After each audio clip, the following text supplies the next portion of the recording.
Halo, Assalamualaikum warahmatullahi wabarakatuh. Balik lagi bersama saya, Nurdin Hoirudin. Di sharing session kali ini, saya menghadirkan seorang pembicara tim ahli crowdfunding di Indonesia.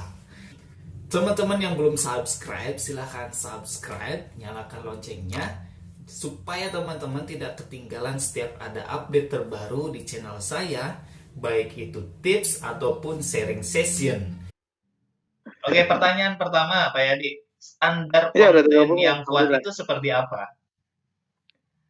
Nah, standar yang membuat konten itu kuat kayak gimana? Yang pertama, dari sisi story penerima manfaatnya ada gitu. Jadi ketika kita membuat sebuah program, misalnya programnya apa? Misalnya umroh marbot masjid misalnya. Tapi kita nggak punya story programnya, nggak punya profil penerima manfaatnya. Jadi orang-orang yang melihat iklan kita akan bertanya, ini yang mau dibantu tuh siapa gitu. Hmm, hmm, Siapa yang mau dibantu? Orang mana yang mau dibantu?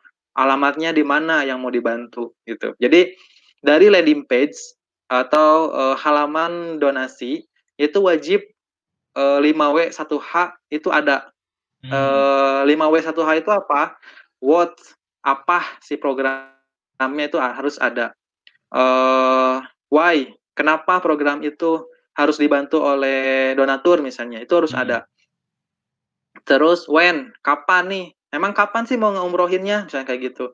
hmm, Itu juga harus ada gitu. Rencana program, penyaluran program atau distribusi program penyalurnya itu harus ada kapan, biar hmm, jelas. Terus yang keempat, where, di mana, di mana programnya akan dilakukan, itu juga harus jelas. Yang kelima, the what, where, why ya, alasan. hmm, Alasannya apa untuk kita bantu apa program ini? Kenapa sih? Alasannya apa sih gitu? Pentingnya apa sih gitu? Manfaatnya apa emang buat penerima manfaatnya gitu?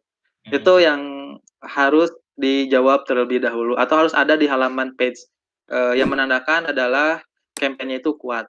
Terus yang keenam, how, bagaimana? Bagaimana sih caranya untuk bisa apa mendukung programnya gitu? Atau emang gimana programnya sistem pola atau pola program itu kayak gimana gitu?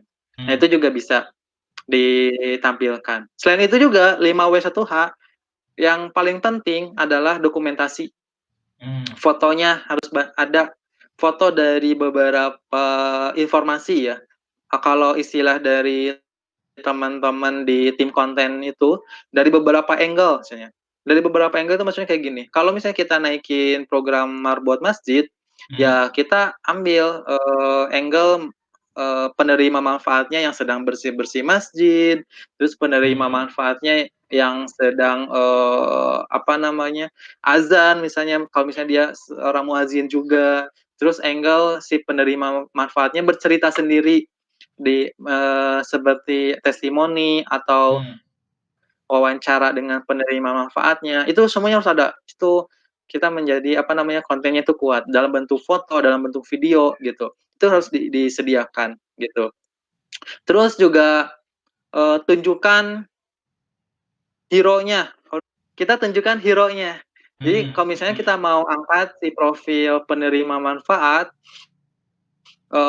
si penerima manfaat ini udah perjuangannya udah sampai mana sih? Kalau misalnya dia mau umroh misalnya, apakah dia menabung misalnya setiap hari, sekarang tabungan selama berapa tahun, misalnya sekarang tabungannya udah berapa gitu. Berarti kan programnya kita hanya untuk menambah gitu ya, menambah tabungannya si penerima manfaatnya. Intinya si penerima manfaat ini juga punya usaha sendiri gitu hmm, hmm, untuk bisa dia umroh misalnya atau untuk kalau misalnya penerima manfaatnya itu adalah bantu orang-orang duafa, berarti kita harus mengangkat tuh upaya atau usaha sendiri si penerima manfaat agar keluar dari kemiskinan, misalnya kayak gitu. Itu pun juga bisa diangkat hmm, sebagai salah satu konten gitu, sehingga kontennya itu kuat. Jadi tadi kan udah saya sempat sampaikan nih 5W 1H itu bisa menjadi beberapa angle. Terus juga dari sisi dari sisi foto, dokumentasi itu bisa menjadi beberapa angle. Nah, kita kan nggak tahu tuh mana yang performa konten yang kita buat tadi dari beberapa angle tadi yang minat donasi ketika kita share ke donatur atau kita naik iklan, minat donasinya di angle yang mana gitu kan. Kita kan nggak tahu tuh. Caranya agar kita tahu adalah tes konten gitu seperti yang tadi saya sampaikan sehingga kita mendapatkan winning campaign. Ketika sudah dites konten, kita cek selama beberapa hari, kita cek misalnya 3 hari, kita cek, oh ada konten-konten yang udah punya donasi misalnya atau lead pembelian misalnya. Nah, konten-konten yang nggak punya donasi atau lead pembelian, teman-teman cek dulu CTR-nya berapa, CTR click to result-nya berapa misalnya. Oh, kalau ini mah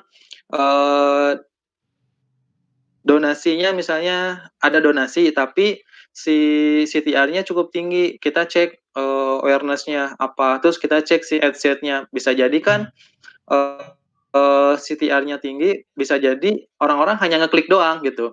Ngeklik doang tapi nggak donasi. Bisa jadi audiens kita yang salah kayak gitu, ad set kita yang salah kayak gitu. Baik teman-teman, itu dia sharing session kali ini bersama Pak Yadi. Beliau praktisi digital marketing di Sharing Happiness dan juga brand activation di Rumah Zakat. Dan teman-teman silahkan like dan subscribe channel ini supaya ke depan saya bisa menghadirkan lagi pembicara-pembicara lainnya dan tentunya akan benar-benar powerful memberikan tips dan trik rahasia bagaimana dalam aktivitas di internet marketing.